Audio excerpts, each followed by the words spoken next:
this may not resonate for everyone, David, but I feel like it's those moments where you have to trust that you'll know when you know. And the more that you can really plan ahead for what life you're trying to build, the clearer that decision point is going to be for you.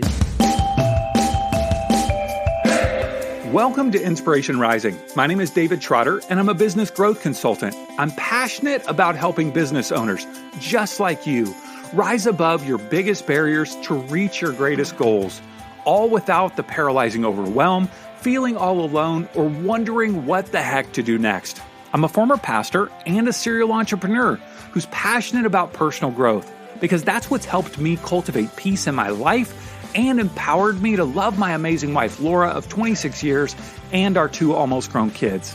So if you're all about business, personal growth, and peace in your life, you're in the right place. I'm super glad that you're here. Hello, friends, and welcome back to Inspiration Rising. I'm super happy to have you with me. Now, if you're a longtime listener, you know that I've had somewhat of a windy career path over the last 25 years. I'm not one of those people who's geared to do just one thing my entire life, although I have wished for that at some points. It's like, oh, if I could just be an insurance salesman my entire life, I could just focus on one thing. But no, that would kill me. Now, my guess is that many of you can relate. You have multiple passions, career paths, or businesses or things that you have experienced in life. Now, a while back, I heard the term multi-passionate entrepreneur. And I thought to myself, yes, that is me. I've been a pastor, business owner, nonprofit founder, marketing strategist, author, speaker, filmmaker, and all sorts of other things while being a husband and a dad. Now, all of those experiences blend together to allow me to see things from a very unique perspective. And I bring all of that to the table now as a business growth consultant here through Inspiration Rising. Well, today I have a very special guest to introduce you to that I think you'll really love. Her name is Damona Hoffman, and you may have seen her on TV from one of her numerous appearances as a dating coach. Not only is she the host of her own radio show and podcast called Dates and Mates, but she's also the host of the I Make a Living podcast sponsored by FreshBooks. She's a TV personality, podcaster, author, and dating coach, and all sorts of other things, all wrapped into one. But the thing that I want you to hear from Damona is that I ask her to share some of her story through all of those experiences as a multi-passionate entrepreneur. Now, my host is that as you hear her story, you'll see how all of the experiences in your own life have prepared you for this very moment. Like, you're doing great things. You have a very unique perspective and skill set, all because of the things that you've done and experienced in your life. And so rather than seeing those things as this disparate collective of all this stuff that you've done, no, it's all good stuff coming together, blending you into being the person and business owner and leader that you are. All right, let's jump into my conversation with Damona Hoffman. Well, Damona, thank you so much for taking some time to hang with me today. I appreciate it. Oh, it's so good to be here with you. Thank you, David. Yeah. Now, you are straddling 2 worlds as I look into all that you're doing. This one world of dating, not that you're dating, you're done dating, but you're helping others with dating. Yeah. And then also business. And so how are you navigating your involvement in 2 really different subjects?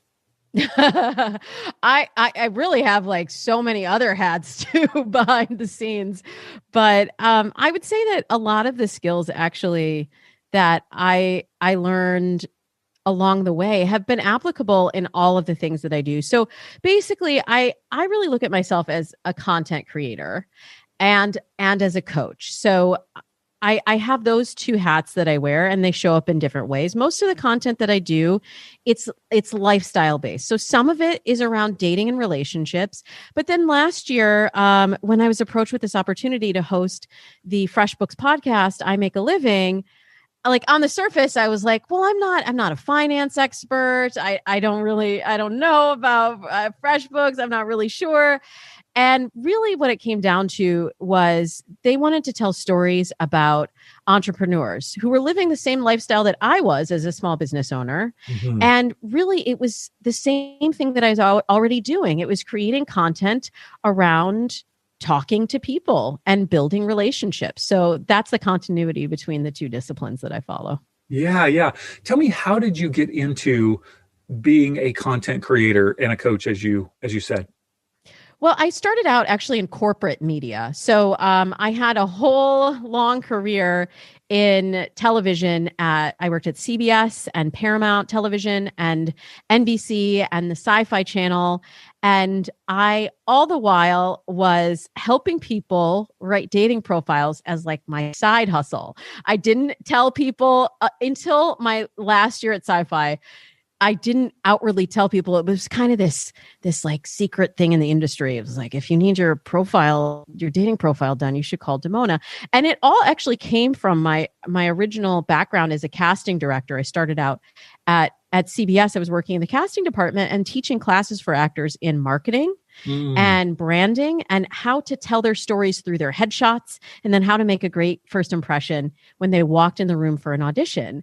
And at the time I was dating, and I realized the similarities between what I was telling actors and what I needed to do to sort of brand myself and present myself for the kind of men that I was looking to date. So I ended up meeting my husband online so many years ago, 17 years ago, which in online dating world is like an eternity. Is that like in a chat room or something? No, it was on a dating site. Yeah, it was on an actual dating site. It was before we had social media, which is kind of a dating site in itself now. And before we had dating apps. That was really the big disruptor. So always through my career, I thought of myself as a content creator. So the dating portion kind of came after. That was just the thing I did on the side. But then I ended up leaving my corporate media job. I was vice president of program at Sci-Fi Channel. And I had my daughter and I went back to a job that I loved. And I was just like, I don't think this is it. It just didn't light me up in the same way. And I never thought that I was going to be the person that would walk away from this career that I had built and I had longed for so many years. But ultimately it wasn't fulfilling me. So I left without any plan of what I was going to do next. And I was like, well, I got to do something to keep busy. Maybe I'll help people with those dating profiles. And once I had the freedom in my schedule to kind of look at it differently, I thought, well, maybe I could expand by teaching some workshops and by doing some content, by writing a blog. And then very quickly, because I had the background in television before, I had producers that would call me and say, can you do this segment on dating? Can you be on this reality show on dating? And then that took me into a whole different career that I never could have expected. I never would have imagined, a few years earlier. Yeah, that is amazing. Imagine having a dose of inspiration delivered directly to your heart every single day. That's my intention when I send out the daily inspo text, an encouraging text message that arrives to your phone free of charge. I send quotes like, "Start from wherever you are with whatever you've got," by Jim Rohn. Then I'll add a couple of thoughts to help you reflect on your day. If you're interested, text me at 949-401-6090 and say, "Hello, Dave." And you'll get an automatic reply with a link where you can add yourself as one of my contacts. It's absolutely free.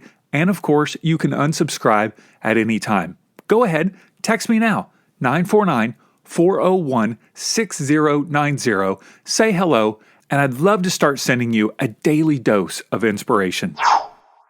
So it sounds like some of this, came out just through happenstance, like this desire to want to connect with your daughter, obviously, and then the happenstance of you were really good at helping people think through the marketing of themselves as, someone who would want to date. I'm thinking about these opportunities that come up for the business owners that are listening, as they have these businesses that they're starting that they're very passionate about, i.e. like your career, right? That you were heading in one direction, they're heading in a particular direction, they're passionate about a specific business, but then something else comes up, some other opportunity, some other thing that could be the breakthrough opportunity, or it could be a big rabbit trail that could go down a path for like a couple years. So how would you suggest that they decide between these different opportunities? Or maybe you could just share how you kind of decided between the opportunities that have come up for you. For me, it was really gradual. I don't even know if I ever was like, I'm going to focus on this as a full-time business. It just sort of kept growing and kept growing organically.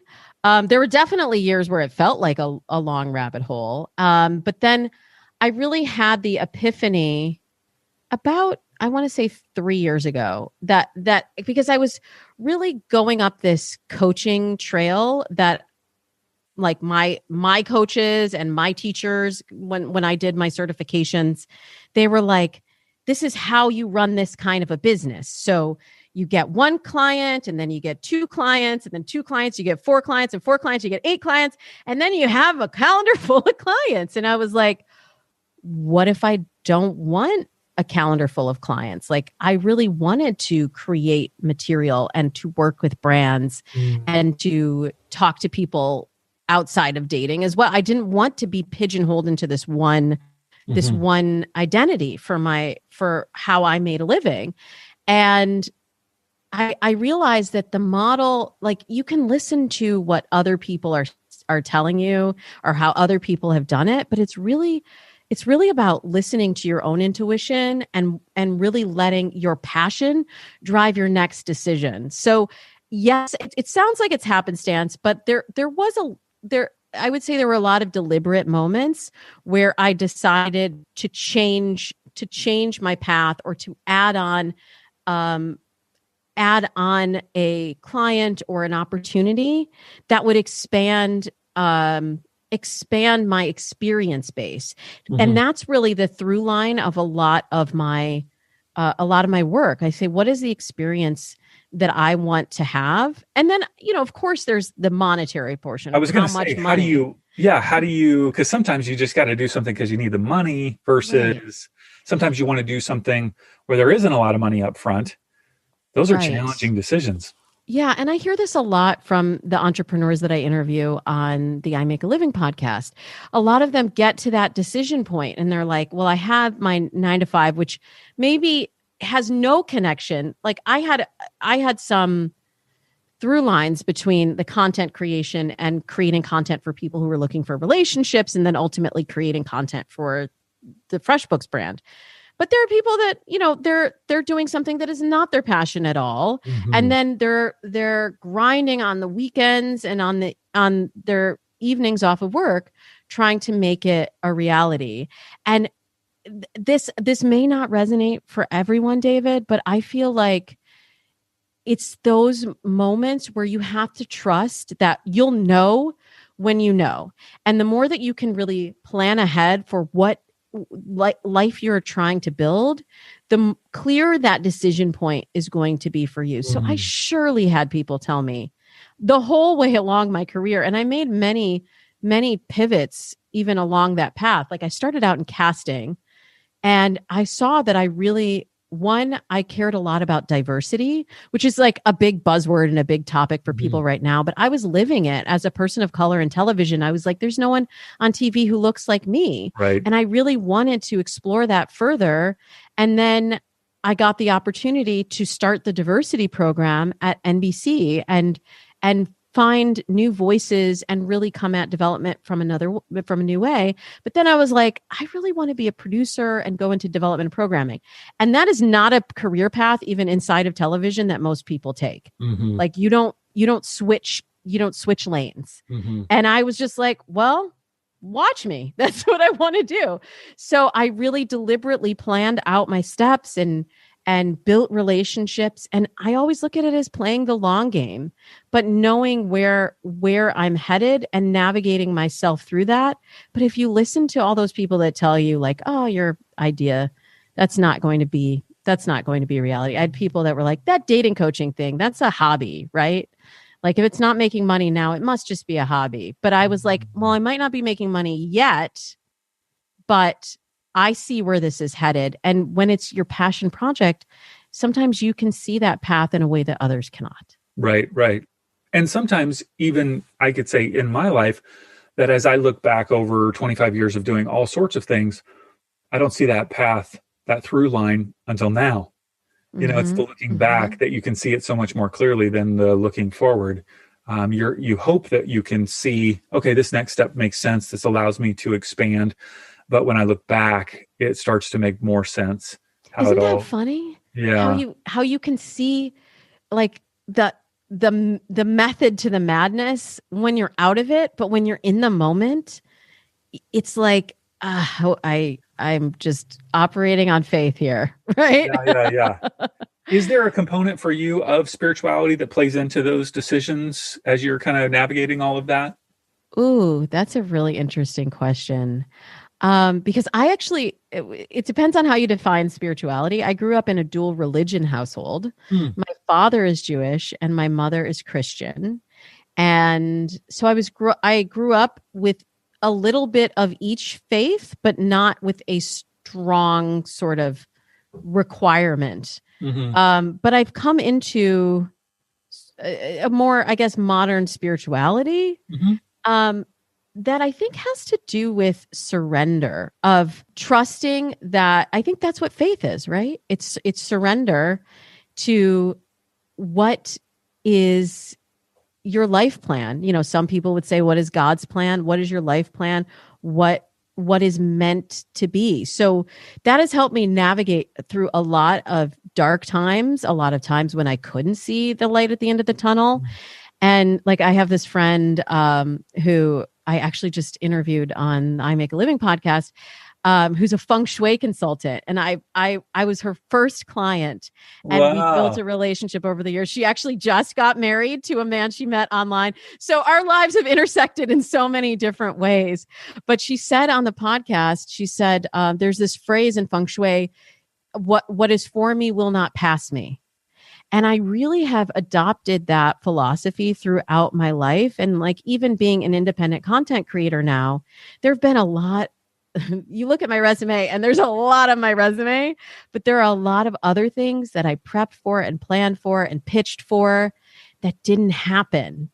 And the only thing that keeps me going in those moments of up and down is I just say, if it's what is for me will not pass me. If it is meant to be, it will happen. If it is not meant to be, it will fall away. Yeah. Oh, I've got that long resume on that other side of like, well, here's all the ideas. Here's all the things that I thought were going to happen. Here's all the things that I went for.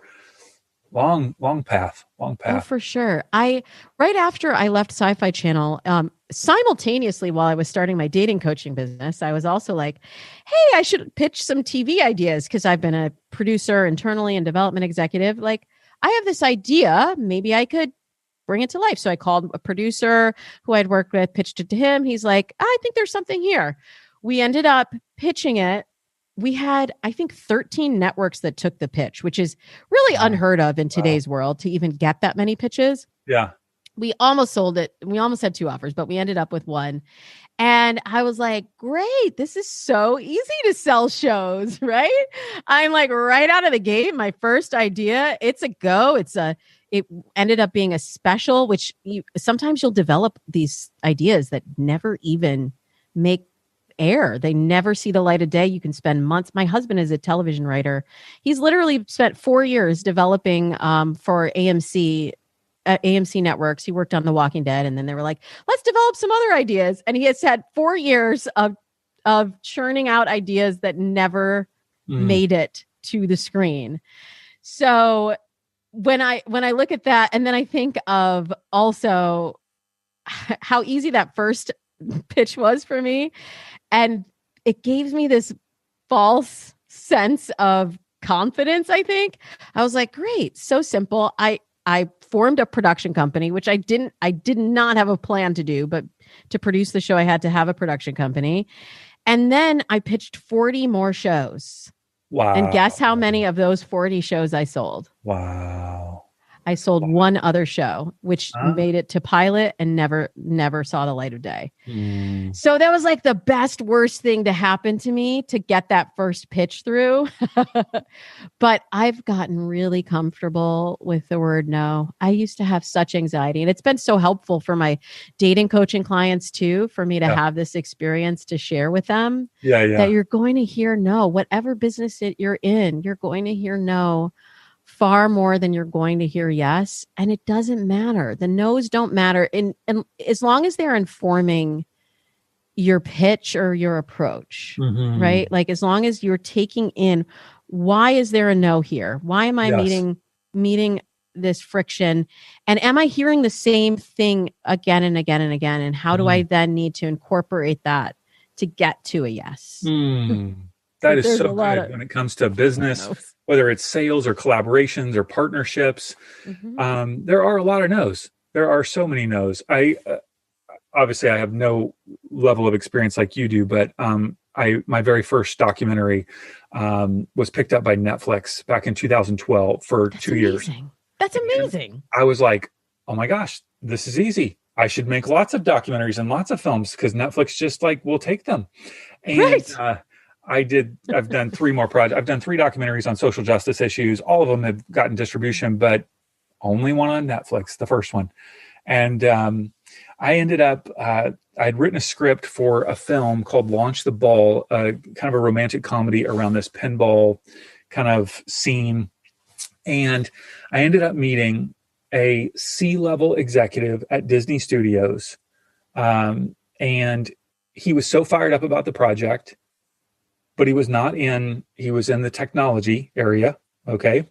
And C-level, he brings me to Disney Studios. I tour the lot. We go through the whole thing. He's excited about it. He pitches it to his other people inside, and he gets his hand slapped for trying to bring me in the side door because, like we don't do that. Like, because Disney's had problems with scripts being, like people saying they got ripped off and all of this stuff. Yeah. And I'm left going, why did all this happen? Like, why did I meet this guy? Why did it all happen? Why did I, right? And who knows?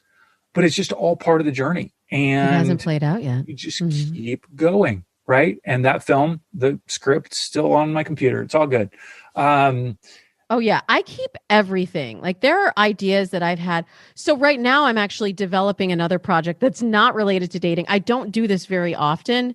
Now most of what I develop is in the dating space. It's only if I get an opportunity to work with a brand or a project that seems in alignment. But I saw this woman and she was, I just saw her and I was like, you should have a show. I'm going to develop a show around you. And I was like, I have no time to do this, but I see something really special in you. And I know you don't have the network to be able to do this. So let's go, let's make a show. Yeah. And, it's so funny, like being along for the ride in that capacity again. But when I was at the Sci-Fi Channel, I was desperately trying to develop something internally in this genre. And I needed talent. And she, if I had known her, I think she was like in high school then, but if I had known her, she would have been what greenlit that show for me then. So I don't know what's going to happen with this show, but the fact that idea was still tucked away in the back of my mind. And so then when I saw her, I was like, I know that this is a show because I tried to develop a show like this before, and we'll see. We'll see. It's all a little bit of, it's going back to faith, right? You prepare and you prepare and you prepare, and then you just kind of give it over to a higher power, whatever you believe, you step out of your own way and let it unfold. But the other thing I wanted to say about that, David, is you were talking about like building the relationships. Relationships are so important. And this is what I'm also really gaining from being a part of the I Make a Living podcast and working with FreshBooks. Those partnerships you were talking about, like that executive that brought you in. I have always throughout my entire career looked at my relationships as long-term investments. I never got to know someone because of the chair that they were sitting in. And I'll tell you, when I left corporate media, I learned very quickly who my friends were. And some people would not take my calls anymore because I didn't have vice president after my name. Wow. But a handful of other people were still in contact with me. We're still having relationships with me, have been watching my growth. Social media has been huge for that, and being able to continue to stay in contact with people that I otherwise might have gone in a completely different direction from. But they can see where my career has headed, and I I believe that some of those people I will work with again. My agent now is someone who I worked with over a decade ago. He was an agent who used to pitch me when I was an executive. He came to my launch party for my blog, and now he represents me. So you never know how people will fit back into your life down the road. Fun. I wanted to ask you about media appearances, because you have made lots of media appearances over the last number of years. You had kind of a foray into that because of your background and the relationships that you had. You mentioned that people kind of contacted you. You didn't even contact them. And yet media appearances seem to be a tool that businesses and entrepreneurs can use to leverage their own brands by providing some sort of value to the media and the larger, audience. Do you think that that's for, I guess my questions are, do you think that that's for everybody? Should everybody pursue that? Is it only if I already have the relationships or connections? Do I need to sign up for that, course that the guy in the suit and the red tie is pitching me for $9.99 on how to make a media appearance at like this podunk radio or podunk television station in the middle of Texas where I have to go travel there, and then I have it on my reel? I've seen those. Yeah. Come on now. Yeah. Oh yeah. Well, and that's really where I started. I mean, even though I had the relationships in television, I didn't start doing the Drew Barrymore show. I didn't start doing Access Live. I remember my very first opportunity. I started working with a booker just to get that tape, like you were saying. And I drove out to Palm Springs, which is about 2 hours away from here, where I live in LA. I had a spot on the, I want to say 5 a.m. hour of the news. It was some like ridiculous, ungodly hour. So I had to pay for myself to have a hotel room. I did my own makeup. I since learned that I needed to get professional makeup, but I did a lot of these appearances in the beginning that ultimately cost me about probably $400 to $500 each, just for me to get that tape in the beginning. Now, most of the things come in the door and come into me, but a lot of it was just my hustle in the beginning. And then I really made a deliberate choice about 3 years ago when I wanted to kind of move away from just being a one-on-one coach to doing more content creation. I strategically thought I'm going to need to up-level my media.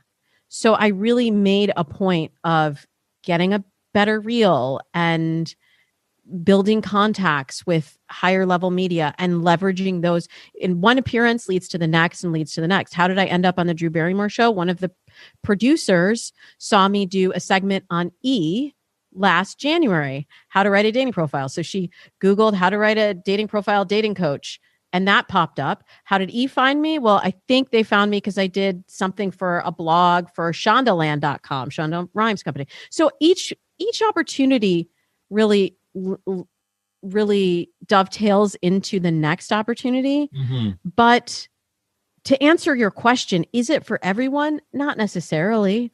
I know how powerful media can be when you have the right appearances and you're able to leverage that. I know that's really powerful, but not every, like I live and breathe TV. I've done that for so long. I live and breathe audio. So that's something that comes very naturally to me. I also write. I wouldn't say that the writing part comes quite as naturally to me. So I've had to go up a little bit more of a learning curve with that. But I would say just lean into the thing that you are best at. I find like for podcasts, it makes much more of a difference for my podcast to be on a show like yours than it does for me to be on, some TV, like you're saying, a podunk TV show. And even though the cachet of you're on television, right, doesn't matter. You have an audience that is engaged, that is interested in this kind of content. And so build relationships with other podcasters. If you have a podcast that you want to put out there, don't worry about trying to get XYZ network to pay attention to you or to get in the certain magazines or newspapers, because those sometimes will not move the needle as much as an engaged audience, with a great host and a great conversation would. Yeah. Mm-hmm. Do you see that first getting on podcast is a way to make a transition to television, or are those things completely disconnected in the people that are booking for the media appearances that really, those are two completely different worlds? It's so funny that you bring that up, because when I started my other podcast, I have a dating and relationship podcast that I've done now for 8 years as well, called Dates and Mates, which is really where I kind of figured out audio and went up the learning curve there. But I started it because I was like, I think I could have a TV show. So I'm going to use this as my practice ground originally, as a lead gen for clients. And then I'll have some tape, because I was also doing video. I'll have some tape that I can then use and leverage. I'll tell you, for the most part, the TV producers didn't give a crap about my podcast. And this was back when 8 years ago, we didn't even call it a podcast. We called it like an online radio show. People didn't know what that even was. But what it did for me was it made me really comfortable. I used to do my show live too. Now both of my podcasts, we do a fair amount of editing and fine tuning and polishing. But to do a show literally live every day for, I think I did it maybe 4 years before I booked a TV series that I hosted, that made me so sharp as a host. Every day? No, not every day. Oh, you said every day. Week. I was like, oh my goodness. Every week. We had a show every week. But but every day I was preparing and I was working on the show every day. Yeah. And to do a live show every week made it so that then when I could step onto a bigger stage or was in a reality TV show where cameras are rolling, right? Like you have no say over how it's edited. Yeah. I mean, that's the big difference between big media and the media that I do, that I produce. Like, I can really have my hand in shaping it and making sure that it's telling my story the way that I want it told. You do a reality show and I just signed off an agreement for one today where it says like anything you say basically is fair game. Can and on will camera against you. It will. And usually, like when I'm the dating expert on a show, they don't want me to look foolish. But I'm always like, when I'm working with like daters on shows, I'm always like, be careful, your mic is hot. Like, they will take this segment and put it somewhere else. Anything you say can get put anywhere in the show that they want. And that's what you sign up for. So doing my own podcast live every week, not every day, but doing it every week really made it so that I could be in those live situations and say exactly what I wanted to say and nail it in that situation.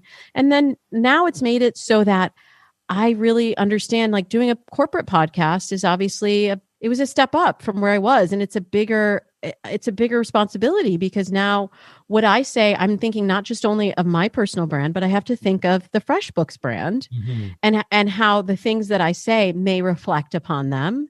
So I have experience now that allows me to navigate all of those different worlds and to be able to do it authentically and effectively. Question for you. Are you struggling to get your new business off the ground? Or is your business just not growing the way you want it to?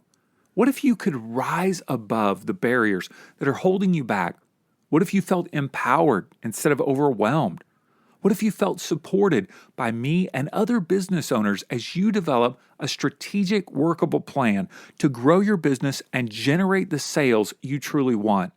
That's exactly what you'll experience in the Rise Up Business Academy, a 12-month group consulting program to help you significantly increase your income, all without the paralyzing overwhelm, feeling all alone, or wondering what to do next. For more information, check out insporising.com/riseup. That's insporising.com/riseup.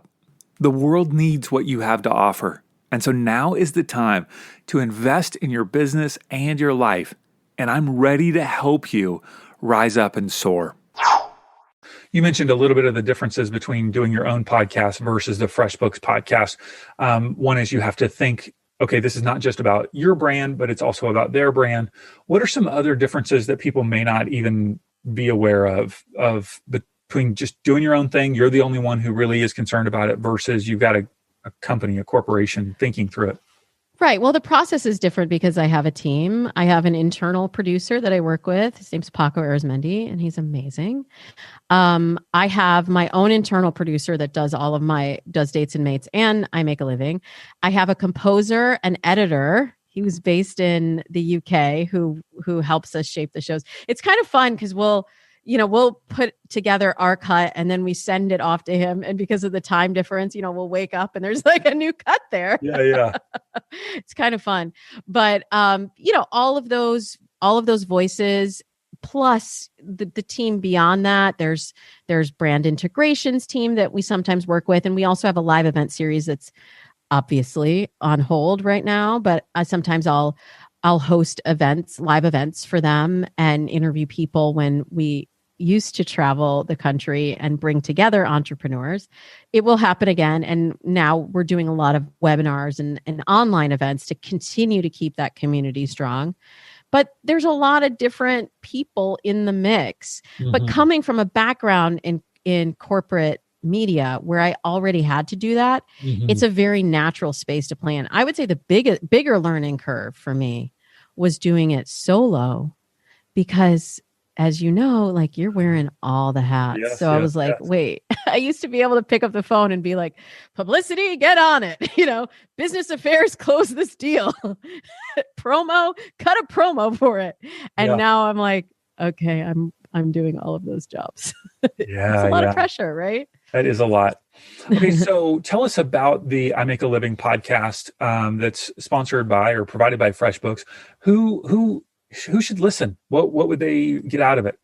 It's really for entrepreneurs, for side hustlers, for small business owners, anyone who feels like they are pursuing their passion and a dream, and they feel a little bit alone or overwhelmed by it. It really was born out of these live events that FreshBooks did. They started out just doing dinners in different cities with FreshBooks customers and hearing what were their pain points, what were their challenges, what resources did they need. And they also looked to build relationships, alliances, partnerships among their own community. Like, you're all people who use FreshBooks for your accounting needs, and you might have a complementary skill that could support this other person. And the dinners became so popular that then they said, maybe we should broaden this out and do live events, do panels with people that maybe are a little bit further along in their business trajectory. But then they literally would get like hundreds of entrepreneurs that would come to this event. FreshBooks they know how to party. They'll give you a free drink. They'll give you some food. Sometimes there's a DJ. There are photographers. They'll do headshots. They really want to invest in entrepreneurs and in the community. And I say this like not as a representative of FreshBooks, but as a FreshBooks user and now as a host of the podcast I've been able to benefit from being able to experience these things with the FreshBooks brand. And then the next iteration of that, 3 seasons ago, they said, maybe we should bring this somewhere into another space where we can continue to create community, even if people can't join us live for the live event. So that's when the podcast was born. That's good. Okay. Now, tell me about your other podcast. You said Dates and Mates. Dates and Mates. It's modern love made simple. And 8 years you've been doing this? Yes, I'm a podcasting old lady. But it really, like I said, it started as like, this is where I can kind of test out my ideas, my philosophies, and see if there's an audience for it. Now it's grown tremendously over the last 8 years. We're one of the top 25 podcasts in our category. And it's really, for me, the place where I give my most current dating and relationship advice, and where we can really work through ideas of how dating and relationships has changed and is currently changing. So we'll do headlines of the week of, it's not just like who's dating who, but like, why do you care? How can you relate to that celebrity's divorce or to this study on what you can do to make your partner feel more loved or this new feature from a dating app? How can you incorporate that into your life to be able to make deeper connections? And then I'll interview authors, experts, celebrities. And then I also do, of course, Q&A, because that's what a lot of people come to the show for. They want to know my dating and relationship tips. And it's amazing to see how things have really evolved over the last 8 years. Like I remember reporting on the launch of a new app called Tinder. And I talked about how it took off. Actually, a lot of people don't know this. Brigham Young University, the Mormon university in Utah, was the first one to put Tinder on the map because they were seeding it at different college campuses and thinking if it can take off there, then maybe we have something. Yeah. And who knew it would seed in that community? So I was reporting on like, you wouldn't think of this Mormon community embracing this dating app, but here it is. But now it's so commonplace. Now everybody's like, of course we know Tinder. But when I started Dates and Mates, that wasn't even part of the discussion. All right. So people can check out the I Make a Living podcast at freshbooks.com/podcast. And that link will be in the show notes, of course, as well as your website is damonahoffman.com. All those links to your social media will be in the show notes. People can swipe up on their phone even now and click and listen to your podcasts, both of them, depending on which one resonates with you. If you're looking for dating or if you're looking for entrepreneurial support, you got them covered. I have all the bases covered, but yeah, I mean, both of them are really great as far as hearing stories and feeling a part of a community. So I'm here to help. Damona, thank you for sharing part of your story and just giving us a behind the scenes. A lot of people don't hear the behind the scenes of some of the things that you've experienced. So I think it's super fun, but also I think that the wisdom that you shared and some of the learnings that you've had are very applicable to people's lives and business, no matter where they're at. So thank you. I appreciate it. Thank you so much for having me. Hey, congrats on listening to another episode of Inspiration Rising. Why congrats? Because you're pouring education and inspiration into your mind and heart. And that's something we all need if we're going to grow our businesses and reach our goals in life. Now, if you enjoy Inspiration Rising, do us a favor, share it with a friend. Take a screenshot of your favorite episode and text it to them. Tell them to search for Inspiration Rising on their favorite podcast app and click subscribe. And if you haven't already, be sure to sign up for Inspo Text. That's our daily inspirational text messages. Just text me right now at 949-401-6090. That's 949-401-6090. Just say, hey, Dave, what's up? You'll get an automated reply with a link where you can add yourself as a contact. And of course, you can always unsubscribe. I want you to know today that you're inspired, empowered, and loved. Not because of the way you feel or what anyone else says about you, but because that's your true identity.